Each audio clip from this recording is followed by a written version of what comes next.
The sun was setting behind the tall buildings of Denver when Tom stepped out of the steakhouse. He pulled his cowboy hat down a little and breathed in the cool evening air. The cattle auction had gone well that day.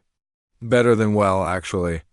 He'd managed to secure some of the finest breeding stock he'd seen in years for his ranch back in Montana. At 45, Tom had learned to appreciate these small victories. Running a ranch wasn't easy, and every good deal meant he could keep doing what he loved for another season. He loosened his tie and started walking toward his hotel, taking his time. City air always felt different to him, thick and busy, unlike the clean mountain air back home. As he walked down the busy street, his boots clicked against the concrete sidewalk. People rushed past him, most of them staring at their phones or hurrying to catch buses. Tom never understood the rush. Back on his ranch, time moved differently. Slower, more peaceful. He was thinking about tomorrow's drive home when something made him stop. Not something, someone. There, sitting against the brick wall of an old building, was a woman with a small cardboard sign and a paper coffee cup in front of her. Tom had walked past homeless people before. Denver had its share, just like any big city. He usually dropped some change and kept moving. But this time, something made him look closer. The woman had her head down, brown hair falling across her face like a curtain. She wore a faded jacket that had seen better days and jeans with holes that weren't the fashionable kind. Her hands, wrapped around the coffee cup, were thin and pale. Tom found himself walking closer, though he wasn't sure why. Maybe it was something about the way she sat, not aggressive or demanding like some street people could be, but quiet and almost invisible, like she was trying to disappear into the wall behind her. When he was about 10 feet away, she looked up. Time stopped. Tom felt like someone had punched him in the chest. Those eyes, green with little flecks of gold around the edges. He knew those eyes. He'd stared into them countless times, 25 years ago, when the world was different. And they were both different people. Linda? The name came out as barely a whisper. The woman's face went white. The coffee cup slipped from her hands and clattered on the sidewalk, spilling the few coins inside. She scrambled to pick them up, her movements quick and panicked. Linda. Is that really you? She looked up again, and this time there was no doubt it was her. Linda Rodriguez, the girl who used to sit in the front row of their biology class, always asking questions that made the professor smile, the same Linda who would spend hours in the library, surrounded by textbooks, dreaming of becoming a doctor. The Linda who used to laugh at his terrible jokes and make him feel like the luckiest guy on campus. But this wasn't the Linda he remembered. That Linda had bright eyes full of dreams and determination. This Linda looked tired, worn down, like life had been grinding her up for years. Tom? Her voice was different too, rougher, quieter. What are you doing here? He knelt down beside her, not caring that his good pants were touching the dirty sidewalk. I was in town for business. Linda, what happened? How are you? He couldn't finish the question. How do you ask someone why they're living on the street? How do you bridge a gap of 25 years in a single conversation? Linda's hands were shaking as she gathered the scattered coins. Tom wanted to help, but something told him not to move too fast. She looked like a deer that might bolt at any second. I'm fine, she said, but her voice cracked on the words. Just having a rough patch, that's all. Tom's heart was breaking. He remembered Linda's laugh, the way she used to light up when she talked about her plans for the future. She was going to be a pediatric surgeon, she'd told him once. She wanted to help kids who couldn't help themselves. Now she was the one who needed help. Listen, Tom said carefully. Have you eaten today? There's a diner just around the corner. Maybe we could grab some coffee, catch up a little? Linda shook her head quickly. I can't. I don't want to bother you. You probably have somewhere important to be. The most important thing I have to do right now is talk to an old friend, Tom said. Please, just coffee. No strings attached. For a long moment, Linda stared at him. Tom could see her mind working, weighing options, trying to decide if she could trust him. Finally, she nodded. Okay, but just for a few minutes. Tom helped her gather her things, a worn backpack and a thin blanket, and they walked slowly toward the diner. He noticed she was limping slightly, favoring her left leg. He wanted to ask about it, but figured there would be time for questions. Later, the diner was one of those old-fashioned places with red vinyl booths and black and white checkered floors. The waitress, a middle-aged woman with kind eyes, didn't bat an eyelash when they walked in. She just smiled and led them to a booth. In the back, Tom ordered coffee and pie for both of them, even though Linda protested that she wasn't hungry. When the food arrived, though, she ate like she hadn't seen a meal in days. Maybe she hadn't. "So," Tom said, wrapping his hands around his coffee mug, "tell me about the last 25 years. Linda almost smiled at that. "That's a pretty big question. Start wherever you want." She was quiet for a long time, staring into her coffee cup like it might have answers. When she finally spoke, her voice was so soft Tom had to lean forward to hear her. "Do you remember why you left school?" Tom nodded. "My dad got sick. The ranch was going under. I had to come home and try to save it." "Right, well, after you left, I tried to keep going like nothing had changed. But everything felt different. I finished my degree, applied to medical schools." She paused. "Got rejected, all of them. Linda, you were the smartest person in our class. How could they all reject?" "You?" She shrugged. "My grades weren't perfect. I had some personal stuff going on that affected my focus, and medical school is competitive, really competitive." Tom could hear pain in her voice, old wounds that never quite healed. "I took out loans to retake some classes thinking I could improve my chances. But the debt kept growing and I still couldn't get in. Eventually I had to get a job just to pay the bills. Worked as a lab technician for a while. It wasn't what I dreamed of, but it was something." She took a sip of coffee and Tom noticed her hands were steadier now. "Then about 10 years ago, I was in a car accident. Nothing too serious, but I hurt my back pretty badly. The doctors gave me pain medication and at first it helped. But when the prescription ran out, the pain was still there. So I found other ways to deal with it." Tom's stomach dropped. He knew where this story was heading, and he wished he could somehow change the ending. "Lost my job when they found out about the pills. Lost my apartment. My family tried to help at first, but addiction isn't something people understand unless they've been there. Eventually they gave up on me too." The diner suddenly felt too quiet. Tom could hear the hum of the refrigerator behind the counter, the distant sound of traffic outside. "Linda, I'm so sorry." She looked up at him then, and for just a moment, he saw a flash of the girl he used to know. "Don't be sorry for me, Tom. I made my choices, some good, some terrible. But they were mine to make." Tom admired her strength, even in this moment. Even sitting in a diner at her lowest point, Linda Rodriguez still had dignity. The silence stretched between them like a canyon. Tom watched Linda's face carefully, seeing emotions flicker across it like shadows. Shame, embarrassment, and something else, maybe relief that someone finally knew her story. Linda picked at the crust of her pie, not really eating it anymore. Her eyes kept darting toward the diner's front door, as if she was calculating how quickly she could escape if she needed to. "How long have you been on the streets?" Tom asked gently. 3 years, 2 months, and 16 days, Linda answered, without hesitation. "Not that I'm counting or anything." The exactness of her answer hit Tom like a slap. 3 years. Over 1,000 days of sleeping rough, of never knowing where your next meal would come from, of being invisible to most people who walked past. "Where do you stay? I mean, do you have somewhere safe to sleep?" Linda's laugh was bitter. "Safe is relative when you're homeless. There's a shelter about 6 blocks from here, but it fills up fast. If you don't get in line by 4 in the afternoon, you're sleeping outside. And even when you do get a bed, it's not exactly peaceful. Lots of people dealing with their own problems, you know?" Tom nodded, though he didn't really know. The closest he'd come to sleeping rough was camping trips as a kid, and even then he'd had a warm sleeping bag and the knowledge that home was just a day's hike away.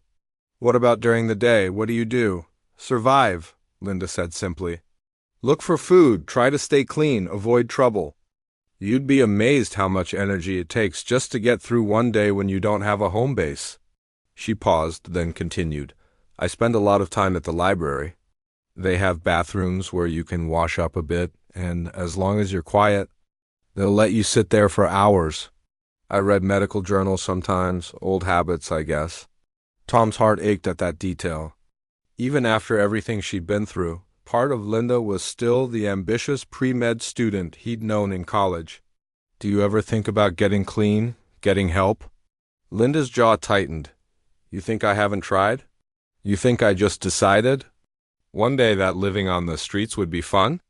No, I didn't mean I've been to rehab twice, Linda interrupted. Both times I made it through the program. Both times I got out and had nowhere to go. Do you know how hard it is to get a job? When you don't have an address?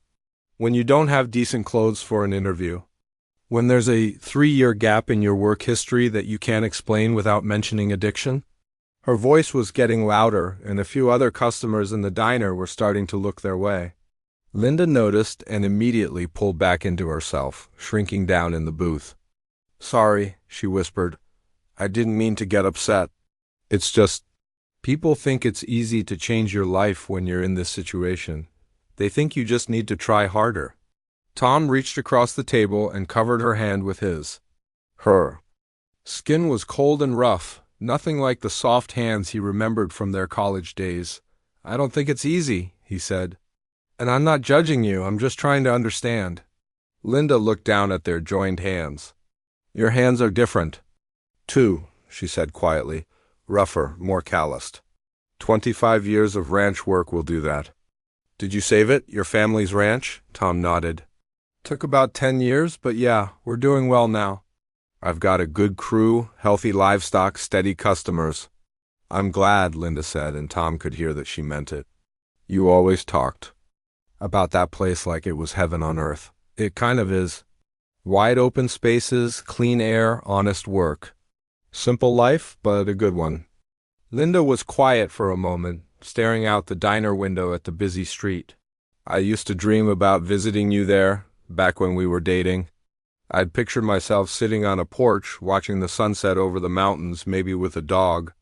At my feet. You still could, Tom said before he could stop himself. Linda pulled her hand away and shook her head. Tom, look at me. Really look at me. I'm not the girl you knew in college. That person is gone. But Tom was looking at her, and while he could see the wear and tear that life had put on her, he could also see glimpses of the Linda he'd fallen in love with. The way she tilted her head when she was thinking. The way her eyes lit up, just for a second, when she talked about reading medical journals. The intelligence that still shone through, even dulled by years of hardship. Maybe that person isn't as gone as you think, he said. Linda shook her head again, more firmly this time. You don't understand. I've done things ... to survive. Things I'm not proud of. I've stolen food when I was desperate. I've lied to people to get money. I've slept in places that weren't safe because I had nowhere else to go. Her voice dropped to barely a whisper. I've let people take advantage of me because I needed the money or the protection. I'm not the same person, Tom. I can't be. Tom felt anger rising in his chest, but not at Linda, at the world that had let this happen to her. At a system that could let someone so smart and capable fall through the cracks. At himself for not somehow knowing she needed help. We all do things we're not proud of, he said. That doesn't make us different people. It makes us human. You don't understand. Then help me understand. Tell me what happened after the accident. All of it. Linda was quiet for so long that Tom wondered if she was going to answer at all. When she finally spoke, her voice was flat, like she was reciting facts from someone else's life. After I lost my job, I tried to get another one. But word gets around in the medical community. Nobody wants to hire someone with a drug problem. I burned through my savings trying to pay rent and buy pills on the street when I couldn't get prescriptions anymore. She paused to take a sip of coffee, and Tom noticed her hands were shaking again. I moved to a cheaper apartment, then a studio, then just a room in someone else's place.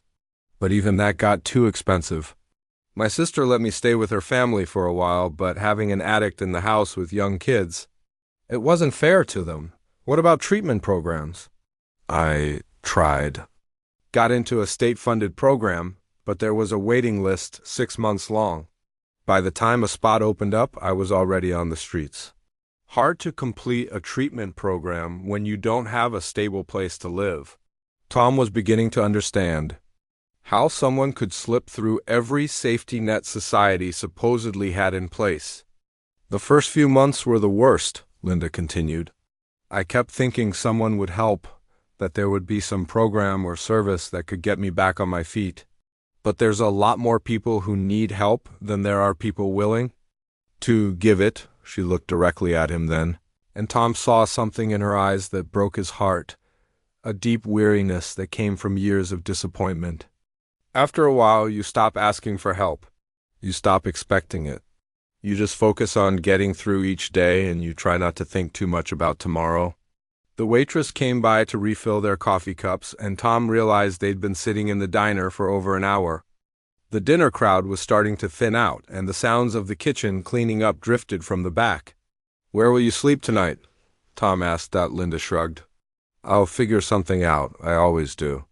But Tom could see the exhaustion in her posture, the way she seemed to be shrinking into herself. He made a decision that would change both their lives forever. Tom stared at Linda across the diner table, his mind racing. He couldn't just walk away and pretend this meeting never happened. He couldn't go back to his comfortable life knowing that someone he once cared about was sleeping on the streets. "Come with me," he said suddenly. Linda looked up, confused. "What? Come with me? Back to Montana? To my ranch?" The words hung in the air between them. Linda's eyes widened, then narrowed with suspicion. "Tom, you can't be serious." "I've never been more serious about anything in my life." Linda shook her head quickly. "You don't know what you're saying. You don't know who I am now, what I've become." "Then tell me," Tom said, leaning forward. "Tell me everything. Help me understand." Linda's hands trembled as she wrapped them around her coffee cup. For a moment, Tom thought she might get up and walk away. Instead, she took a deep breath and began to speak. "After I lost my apartment, I thought it would just be temporary. I figured I'd couch surf with friends for a few weeks, maybe find a job, get back on my feet. But when you're struggling with addiction, friends become strangers pretty quickly." She paused, staring out the window at the darkening street. "The first night I slept outside, I cried for hours. I kept thinking this couldn't be real. This couldn't be my life. I was a college graduate. I had dreams. I had plans." Tom wanted to reach out and comfort her, but he sensed she needed to get this out without interruption. "But you adapt faster than you think you will. You learn which doorways are safe, which police officers will move you along nicely, and which ones will be cruel about it. You learn that some people will spit on you just for existing in their field of vision." Her voice was getting steadier as she talked, like telling the story was somehow therapeutic. "You also learn that there are good people out there." "Really?" "Good people. There's a woman named Rosa who runs a food truck. Every Tuesday she parks outside the shelter and hands out free sandwiches. She never asks questions, never makes you feel ashamed. She just gives you food and tells you to take care of yourself." Linda smiled slightly at the memory. "There's a librarian named Mr. Chun who always saves me a spot at the back table when it's cold outside. He pretends he doesn't know I'm homeless.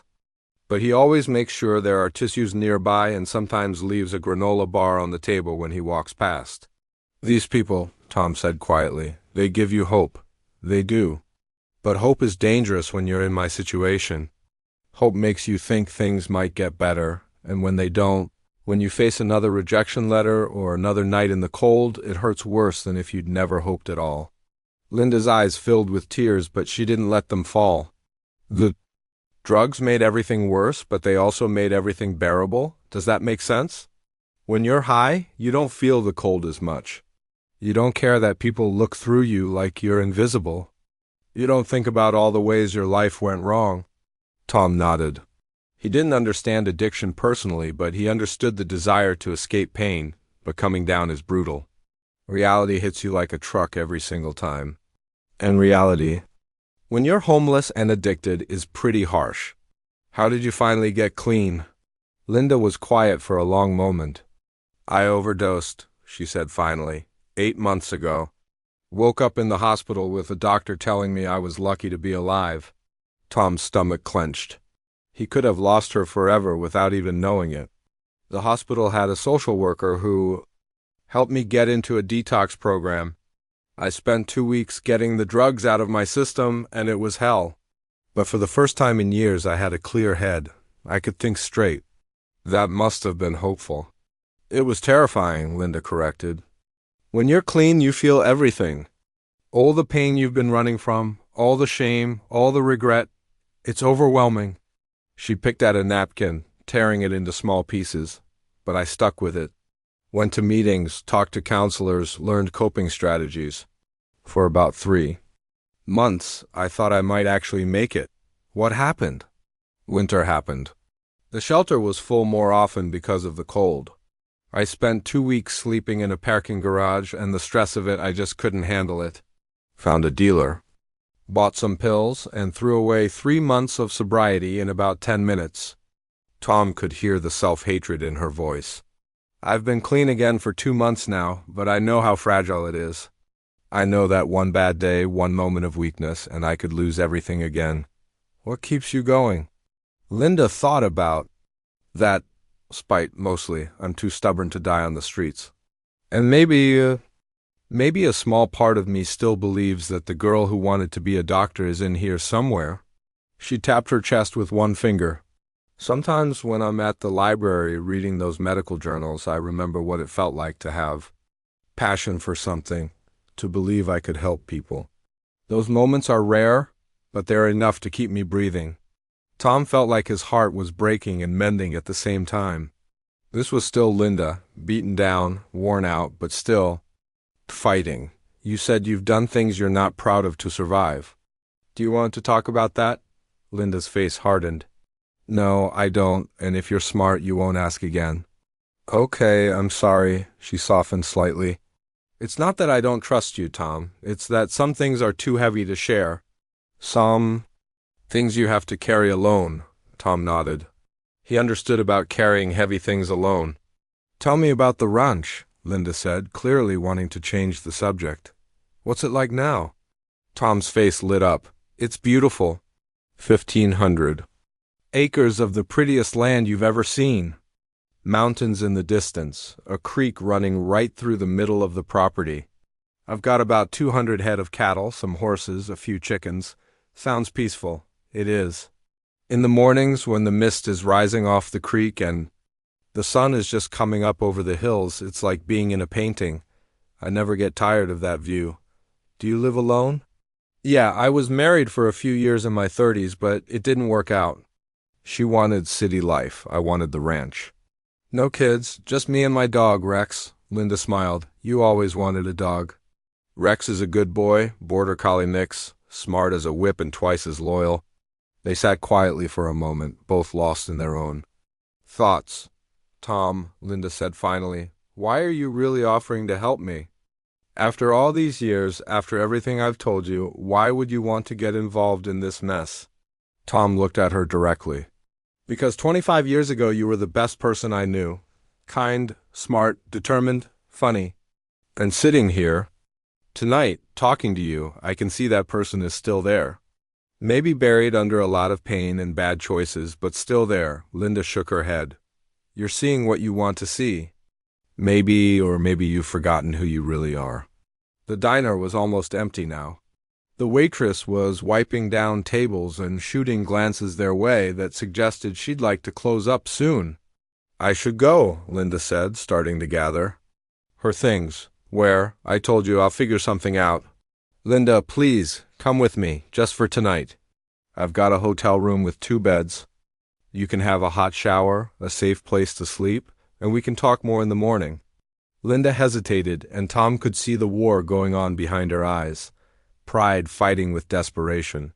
Fear battling hope. One night, she said finally. But I'm not making any promises about tomorrow, Tom smiled. One night is a start.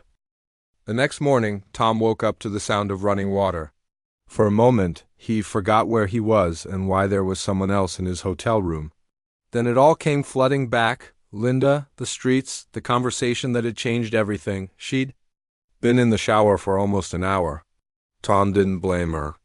He couldn't imagine how long it had been since she'd had access to hot water and privacy. When she finally came out, wrapped in one of the hotel's white bathrobes, she looked different. Cleaner, obviously, but also somehow smaller and more vulnerable. Her wet hair hung around her shoulders, and without the layers of dirt and grime, Tom could see how thin she'd become. "Feel better?" he asked. Linda nodded, but she wouldn't meet his eyes. "Thank you for last night, for this.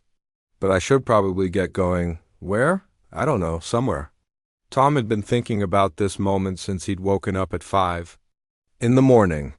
He'd made a decision that he knew would sound crazy to most people, including himself. "I meant what I said last night, about coming to Montana." Linda sat down on the edge of the bed, still clutching the bathrobe closed. "Tom, you don't know what you're asking." "Yes, I do. I'm asking you to let me help you get back on your feet." "And what do I do at your ranch?" "I don't know anything about cattle or horses or farming." "You learn everyone has to start somewhere." Linda shook her head. "You're being naive. You think this is some kind of fairy tale where the cowboy rescues the girl and everyone lives happily ever after?" "No," Tom said firmly. "I think this is real life, where sometimes people get second chances if they're brave enough to take them. What about your business? Your reputation? What are people going to say when you show up with a homeless drug addict?" Tom had thought about this too. His ranch was successful partly because of relationships he'd built over 20 years. Clients who trusted him, suppliers who gave him credit, neighbors who respected him. Bringing Linda home would definitely raise eyebrows. "I don't care what." People say that's easy to say now. But when you start losing customers, when people stop wanting to do business with you, you'll care then. "Maybe, but I'll deal with that if it happens." Linda stood up and walked to the window, looking out at the busy Denver street below. "You don't understand what addiction does to a person, Tom. It changes your brain. Even when you're clean, the craving is always there, waiting for a weak moment. So we'll make sure you have support. Meetings, counseling, whatever you need." "In rural Montana?" "Tom, the nearest city is probably 3 hours away." She was right, and they both knew it. Tom's ranch was isolated, peaceful, but definitely not set up for someone dealing with addiction recovery. "We'll figure it out," he said, though he wasn't sure how. Linda turned around to face him. "Why are you doing this?" "Really? And don't give me some speech about seeing the old me." "Tell me the truth." Tom was quiet for a long moment. He'd been asking himself the same question all morning. "Because 25 years ago, I walked away from you. I had to. My family needed me. The ranch was everything to us.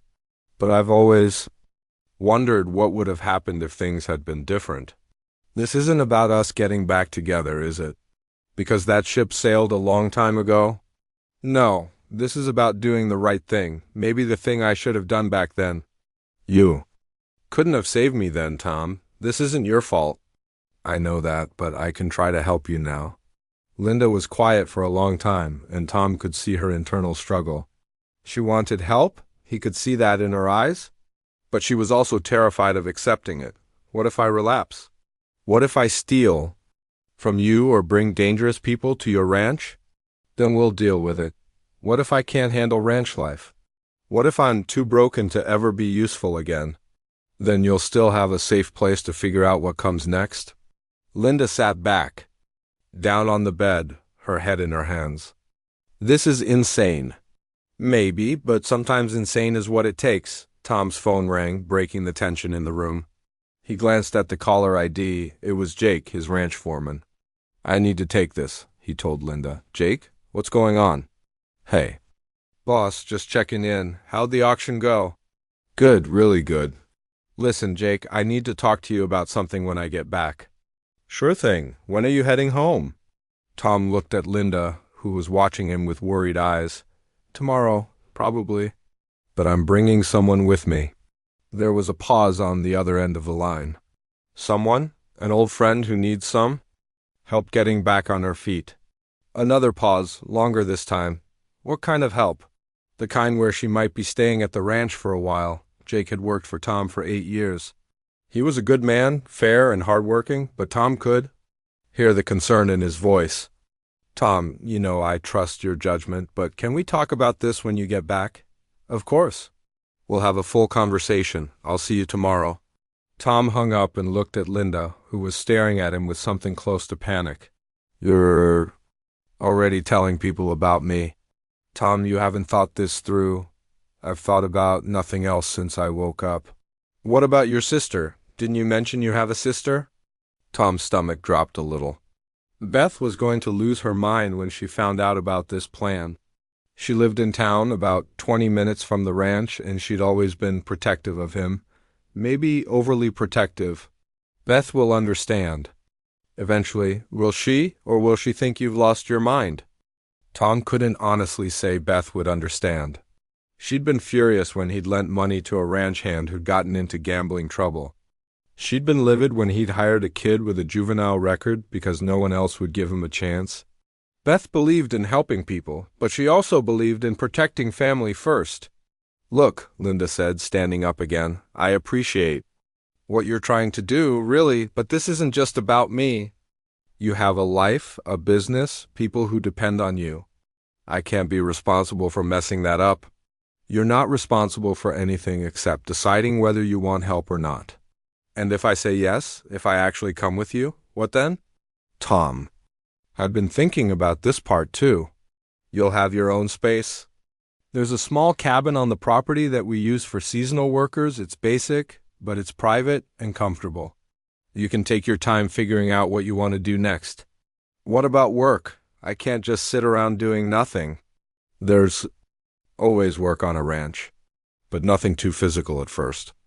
Maybe help with bookkeeping, organizing supplies, basic maintenance stuff. Linda was weakening. He could see it. The idea of having her own space, of being useful again, was appealing. What about medical care? What if I need help with withdrawal? Or mental health stuff? There's a clinic in town. Dr. Peterson has been taking care of people around here for 30 years. He's seen everything.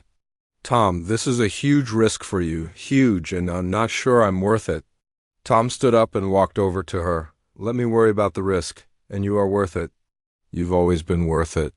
Linda looked up at him, tears in her eyes. What if I disappoint you? What if I can't be the person you think I can be? Then you'll still be better off than you are right now.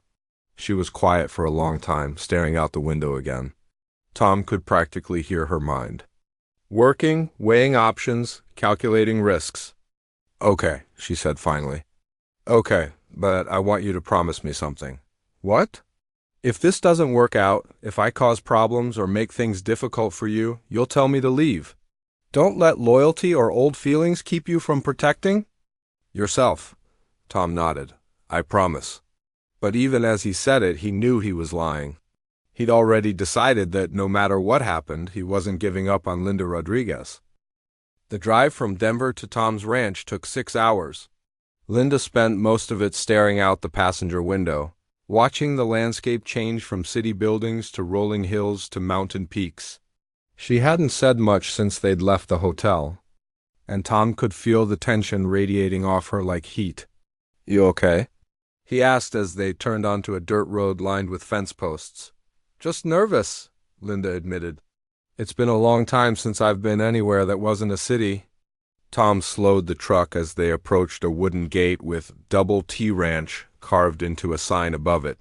He got out to open the gate, and Linda watched him through the windshield. He moved with the confidence of someone who belonged here, someone who knew every inch of this land. When he got back in the truck, Linda was chewing on her thumbnail, a nervous habit she'd had since college. Almost there, Tom said gently. They drove another mile down a winding road before the ranch house came into view. It was bigger than Linda had expected, a 2-story log home with a wide front porch and flower boxes under the windows. Several outbuildings dotted the property, and in the distance she could see cattle grazing in green pastures. It's beautiful, she said, and meant it. Wait until you see it at sunset, Tom replied, parking the truck near the front steps. As soon as they got out, a black and white dog came bounding around the corner of the house, tail wagging furiously.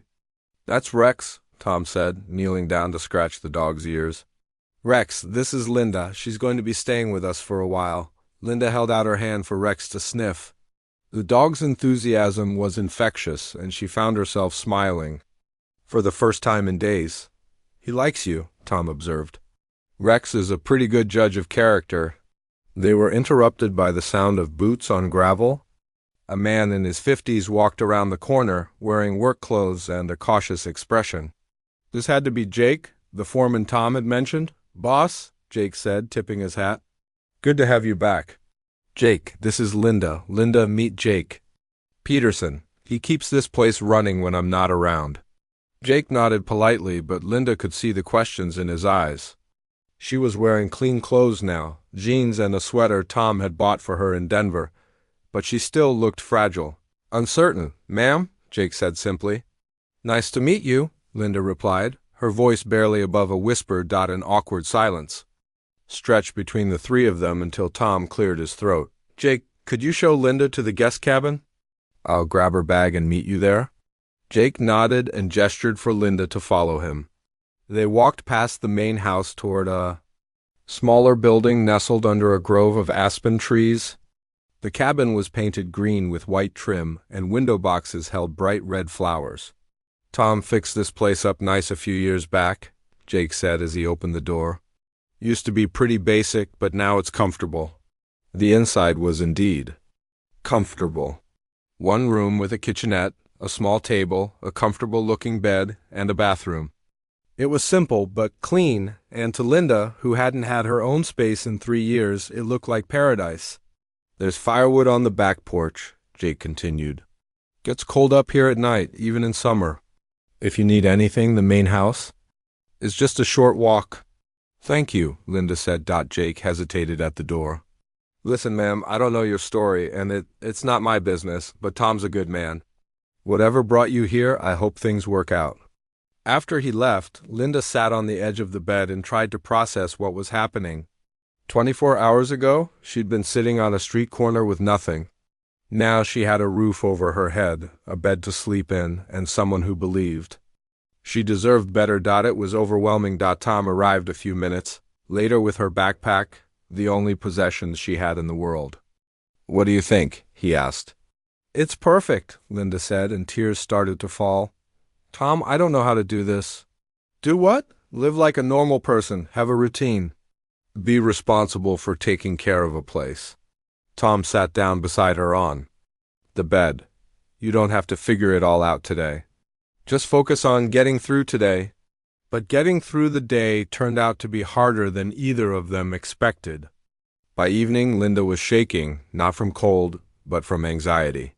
The silence of the ranch, so peaceful to Tom, felt suffocating to her. She was used to the constant noise of the city, the chaos that kept her mind busy. "I can't sleep," she told Tom when he checked on her around 10 o'clock. "It's too quiet. Want to sit on the porch for a while?" "Sometimes the night sounds help." They sat on the cabin's small porch, listening to crickets and the distant sound of cattle settling for the night. Linda wrapped a blanket around her shoulders and tried to breathe normally. "Talk to me," she said. "About anything." "Just so there's noise," so Tom talked. He told her about the ranch, about the seasons, and how they shaped the work. He talked about his favorite horse, a Murray named Buttercup, who was too smart for her own good. He talked about the time a bear got into the chicken coop and caused 3 days of chaos. Gradually, Linda's breathing slowed and her shoulders relaxed. "Better?" Tom asked. "A little." "Tom, what if I can't do this? What if I'm too messed up for normal life? Then we'll figure out something that works for you. There's no rule that says you have to be normal." The second day was worse. Linda woke up in a cold sweat, her heart racing for no reason she could identify. The panic attack lasted 20 minutes, and when it was over, she felt like she'd run a marathon. Tom found her sitting on the cabin floor, her back against the wall, staring at nothing. "Bad night?" he asked. "Bad everything," Linda replied. "Maybe this was a mistake. It's only been 2 days. 2 days of feeling like I'm going to jump out of my skin. 2 days of feeling like I don't belong here." Tom knelt down beside her. "Linda, you've been living in survival mode for 3 years. Your body and mind don't know how to relax because relaxing hasn't been safe. It's going to take time. How much time? I don't know, but however long it takes. That afternoon, Jake knocked on the cabin door. Linda had been sitting at the small table, staring out the window and trying to work up the energy to make herself something to eat. "Afternoon, ma'am," Tom asked me to. "Check on you." "I'm fine," Linda lied. Jake studied her for a moment. "Mind if I come in?" Linda shrugged and Jake stepped inside, taking off his hat. "You know, when I first came to work here, I was coming off a pretty rough patch myself," he said. "Different kind of rough than yours, I'm guessing, but rough all the same." Linda looked at him with interest for the first time. "I've been laid off from a job I'd had for 15 years. Plant closed down, moved operations overseas. I was 42 years old with a mortgage and 2 kids in high school, and nobody wanted to hire a middle-aged factory worker." Jake sat down across from her at the table. "I was unemployed for 8 months. Lost the house, had to move the family into a tiny apartment. My wife worked double shifts at the diner just to keep food on the table. I felt like a failure as a man, as a father, as a human being. What happened? Tom hired me even though I didn't know the first thing about ranching. Gave me a chance when nobody else would. But the first few months were hell. I made mistakes, broke equipment, let cattle get out twice in 1 week." Linda found herself leaning forward, drawn into the story. "I was ready to quit. Figured I was just proving everyone right, that I was washed up, useless. But Tom sat me down and told me something I'll never forget." "What?" He said, "Jake, I didn't hire you because I thought you'd be perfect from day one. I hired you because I could see you were a good man who'd hit a rough patch. Good men figure things out eventually." Jake put his hat back on and stood up. "Point is, ma'am, this place has a way of healing people who need healing. But you've got to give it time to work." After he left, Linda felt something she hadn't felt in years. Hope.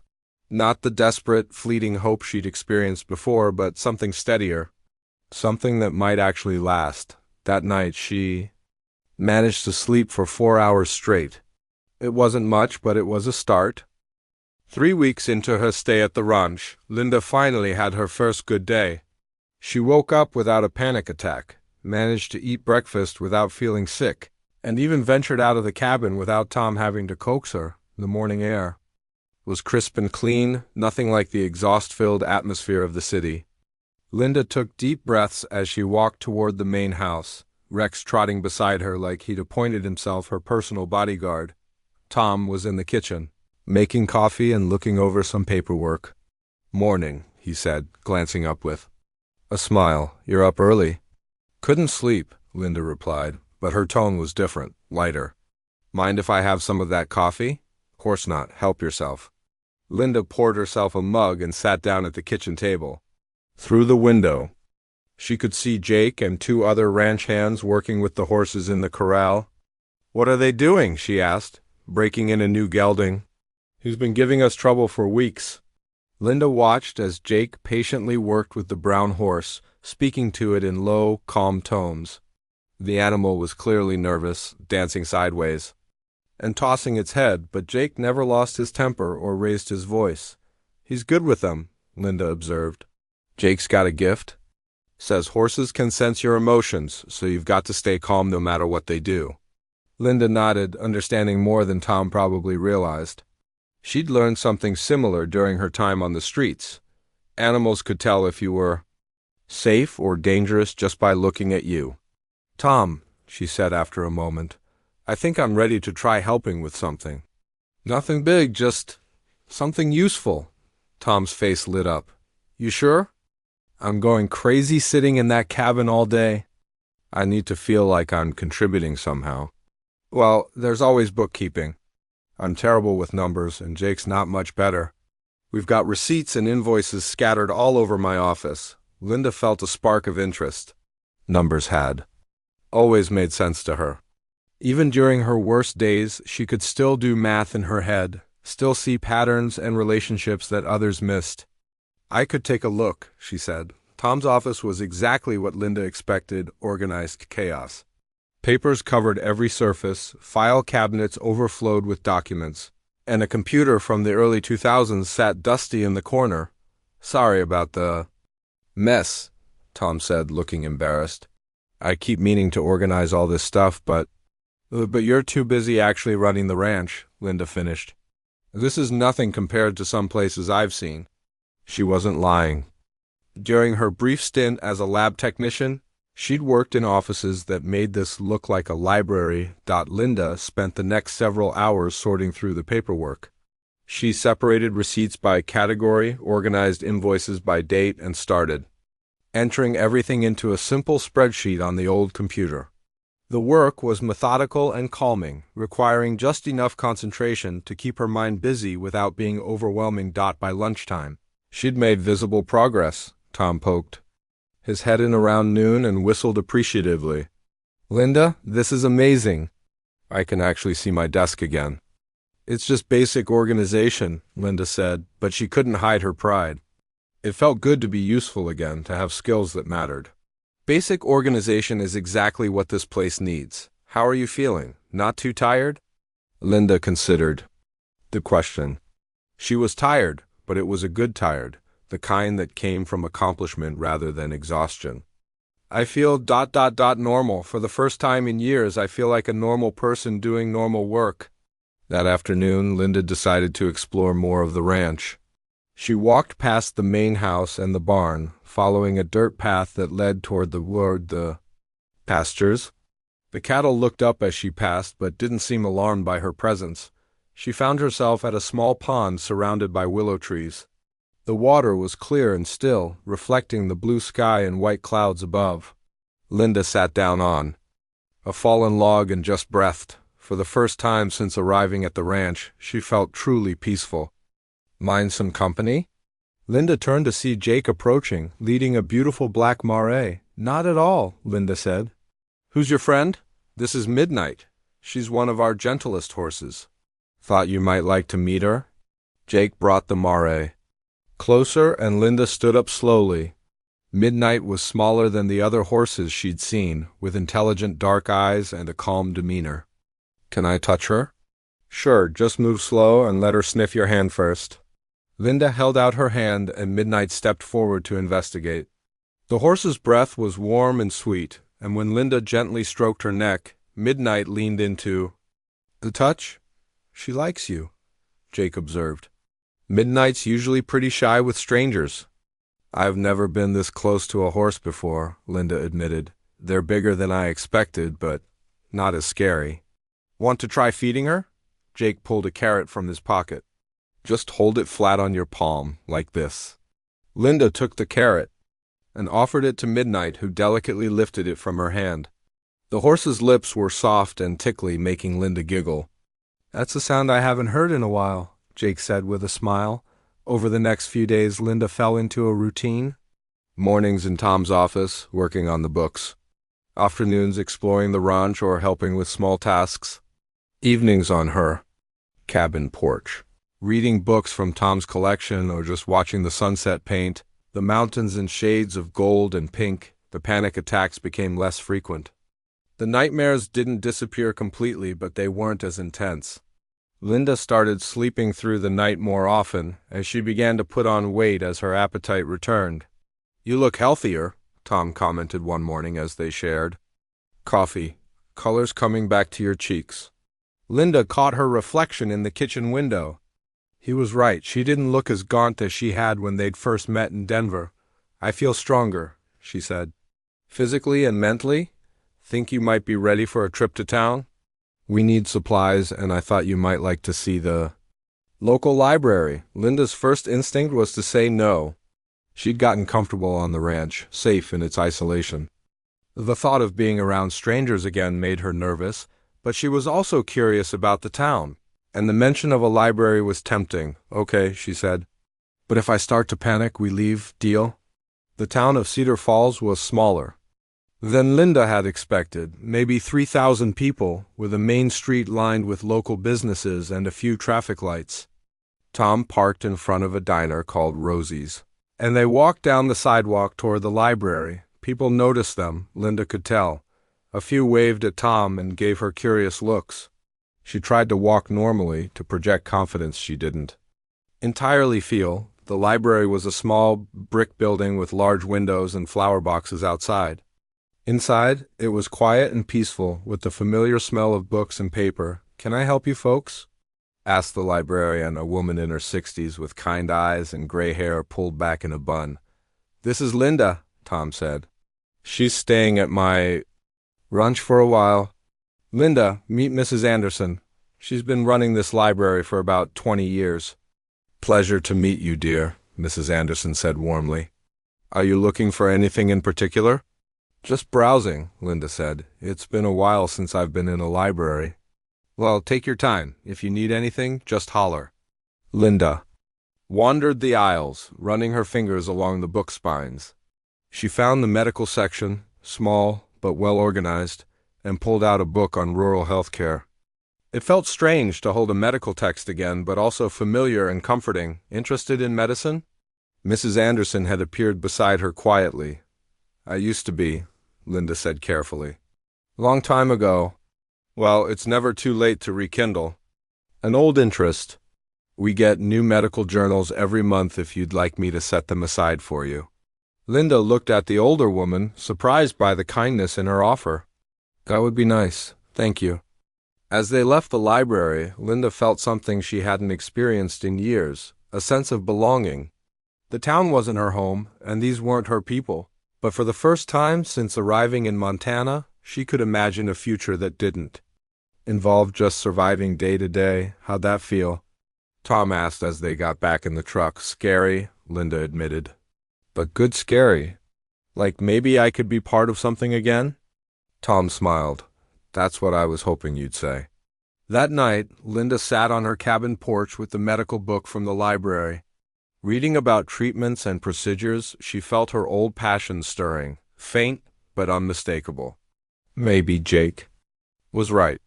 Maybe this place really could heal people who needed healing. Maybe she could remember who she used to be and figure out who she wanted to become.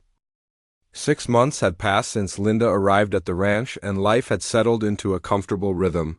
She'd taken over all the bookkeeping, organized the filing system, and even helped Tom secure better deals with suppliers by analyzing their spending patterns. The panic attacks were rare now, and she'd gained back 20 pounds. Most days, she almost felt like her old self. That's why the letter came as such a shock. Linda found it waiting for her at the post office in town, forwarded from an address she'd used years ago. The return address made her hands shake. Montana State University. Addiction Counseling Program. She'd applied for their certificate program on a whim 3 months earlier, never really believing she'd get accepted. It was a long shot, a formerly homeless drug addict with no recent work history trying to get into a competitive program. But Mrs. Anderson had helped her with the application, and Tom had written a letter of recommendation that made her cry. Now, sitting in Tom's truck outside the post office, Linda stared at the acceptance letter with a mixture of excitement and terror. "Good news or bad news?" Tom asked, noticing her expression. "I got in," Linda whispered. "The counseling program. They accepted me." Tom's face broke into a huge grin. "Linda, that's incredible. When does it start?" 8 weeks in Billings." She looked up at him. "Tom, it's a year-long program. Full time. I'd have to leave the ranch." The smile faded from Tom's face as the reality hit him. "Oh." They drove back to the ranch in silence, both lost in their own thoughts. Linda kept reading the letter, trying to make sense of how she felt. This was everything she'd been working toward, a chance to rebuild her career and help other people struggling with addiction. But leaving the ranch, leaving Tom and Jake and the safety she'd found here, felt impossible. That evening, Linda sat on her cabin porch with the letter in her lap. Tom found her there around sunset, holding 2 cups of coffee. "Figured you might want to talk," he said, settling into the chair beside her. "I don't know what to do," Linda admitted. 6 months ago, I would have killed for an opportunity like this. Now ... Now you have a life here. Do I, or am I just hiding here?" Tom was quiet for a moment, watching the sun disappear behind the mountains. "What does your gut tell you?" "My gut tells me I'm terrified. Terrified of leaving, terrified of staying, terrified of making the wrong choice. What are you afraid of if you leave?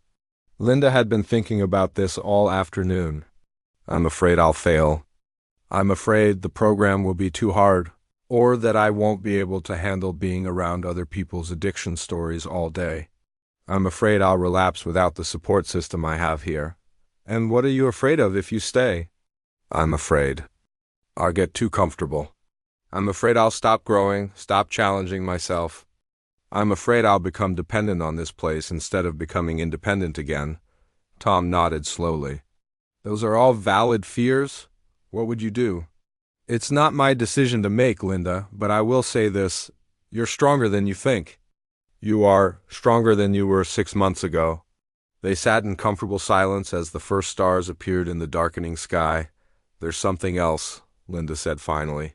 Something I haven't told you, Tom waited. I've been getting calls. From creditors, collection agencies. The debt from my old life, it's still there. About $40,000 in medical bills, student loans, credit cards. I've been ignoring it, but it's not going away. Tom's expression didn't change. How long have you known? A couple of months? Jake helped me set up a phone so people could reach me about jobs, and the calls started coming in. Why didn't you tell me sooner? Because I was ashamed.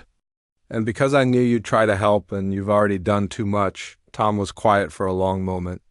Linda, $40,000 is a lot of money, but it's not insurmountable. We could work out a plan. No. Linda's voice was firm. Tom, you've given me a place to live, food to eat, a chance to get back on my feet. I won't let you pay my debts too. Then what's your plan? The counseling program comes with a small stipend, not much, but enough to live on. If I get certified, I could get a job that pays decent money. I could start paying down the debt. That could take years. Then it takes years. But at least I'd be moving forward instead of hiding from my problems. The next morning brought news that complicated things even further. Tom's phone rang at 6 a.m., and Linda could hear him talking in tense, hushed tones from the main house. When he knocked on her cabin door an hour later, his face was grim. What's wrong? Linda asked immediately. That was my biggest client, Henderson Beef. They're ending their contract with us. Linda's stomach dropped. Why? Tom looked uncomfortable. They said they've heard rumors about my questionable judgment in bringing someone with a drug problem to the ranch. They're concerned about their reputation being associated with mine. Oh, God, Tom, this is my fault. No, it's not. It's their fault for being small-minded, but Linda could see the worry in his eyes. Henderson Beef represented 30% of Tom's annual income. Losing them would be a serious blow to the ranch's finances. How bad is it? She asked. We'll manage, we always do. But it's going to be tight for a while. Linda felt sick. She'd known this might happen eventually, but she'd hoped the ranch's reputation and Tom's good standing in the community would protect him. There's more, Tom continued reluctantly. My sister Beth wants to have dinner with us tomorrow night. She's heard about the Henderson situation. Linda had never met Beth, but she'd heard enough about her to know this dinner wouldn't be pleasant. Beth was protective of Tom and suspicious of anyone who might take advantage of his generous nature. She wants to meet me. She wants to tell you to leave, Tom said bluntly. I'm not going to let that happen, but I thought you should know what you're walking into. That night, Linda barely slept.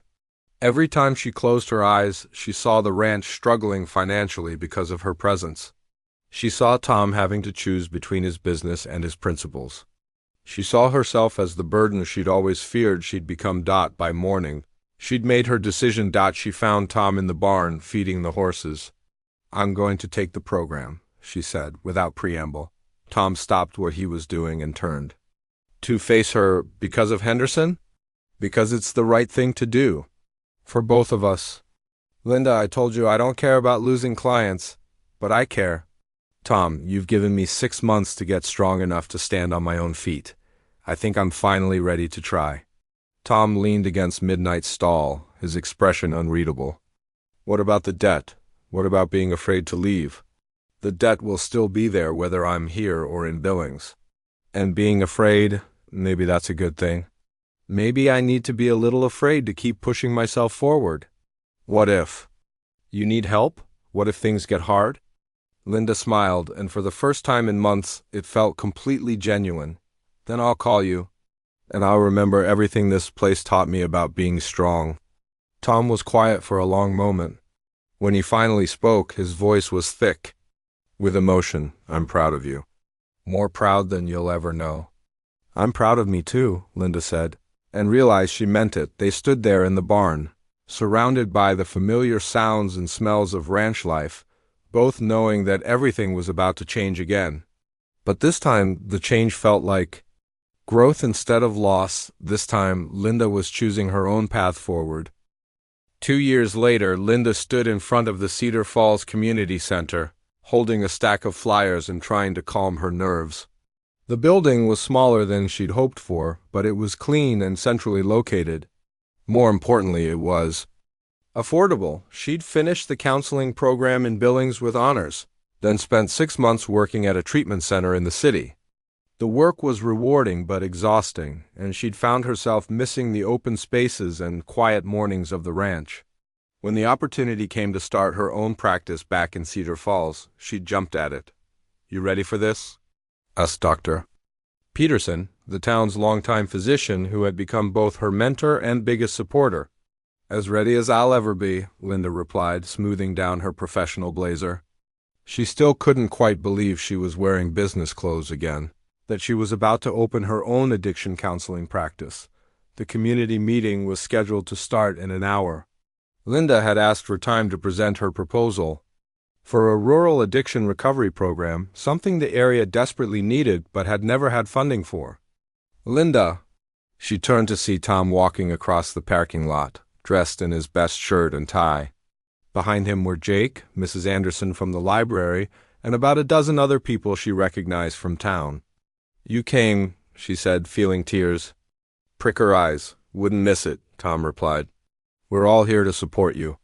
Linda looked at the group of familiar faces, people who had watched her transformation from a broken woman living in a cabin to a professional counselor ready to help others.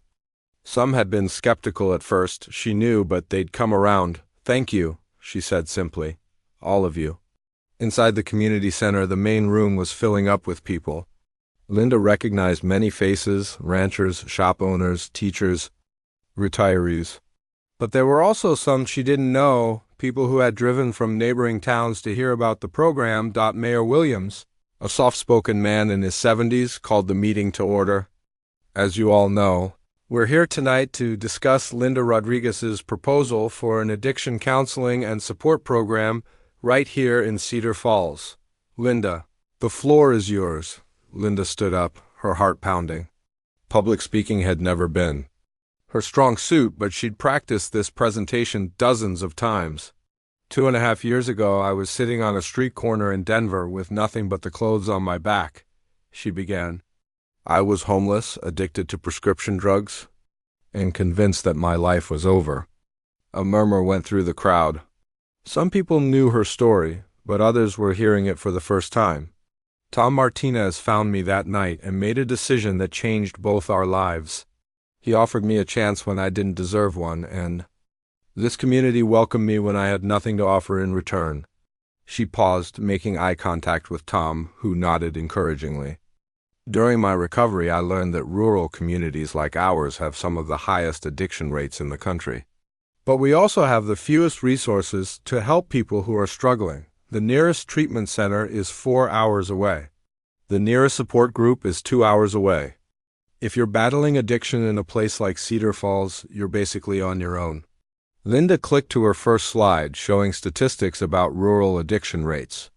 I'm proposing we change that. I want to establish a counseling center right here in town, offering individual therapy, group support meetings, family counseling, and educational programs. I also want to create a transitional housing program for people who need a safe place to stay while they get back on their feet. A hand went up in the audience. How would this be funded? Asked Helen Carter, who ran the local bank. Great question. I've applied for several state and federal grants specifically designed for rural health initiatives. I've also reached out to private foundations that support addiction recovery programs. But we'll need some local support too, donated space. Volunteers, maybe some fundraising events, another hand. What makes you qualified to run something like this? The voice belonged to Frank Morrison, one of the town's more conservative residents. Linda had expected this question.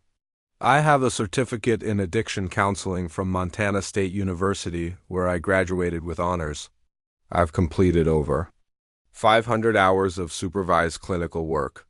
But more importantly, I've been where these people are. I know what it feels like to lose everything, and I know what it takes to build your life back up. The questions continued for another 30 minutes. Some were skeptical, others supportive, but everyone seemed genuinely interested in hearing what Linda had to say. When the formal presentation ended, people lingered to talk. Linda found herself surrounded by individuals sharing their own stories. A rancher whose son had died from an overdose. A teacher who suspected several of her students were using drugs. A mother whose husband's drinking was destroying their family. I had no idea there was so much need, Linda told Tom as they walked out together. People don't talk about it much, but it's there.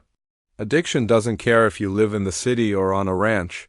3 months later, the Cedar Falls Recovery Center opened its doors in a renovated storefront on Main Street. Linda had secured enough grant funding to operate for 2 years, and the community had rallied around the project in ways she'd never expected. Mrs. Anderson volunteered to help with administrative work. Dr. Peterson agreed to provide medical support for clients going through withdrawal. The local churches took turns providing meals for group meetings. Even Frank Morrison, who had been skeptical at first, donated office furniture from his business. Tom had been her biggest supporter throughout the process, but he'd also made it clear that this was Linda's project, her chance to build something entirely her own. How does it feel? He asked on opening day as they stood outside the center, watching people arrive for the first group meeting. Terrifying and wonderful, Linda replied honestly. Like everything important in life, I guess? The first year was challenging. Linda worked 12-hour days, counseled clients, ran support groups, applied for additional funding, and slowly built a reputation in the community. Some days she felt overwhelmed, but she never felt hopeless.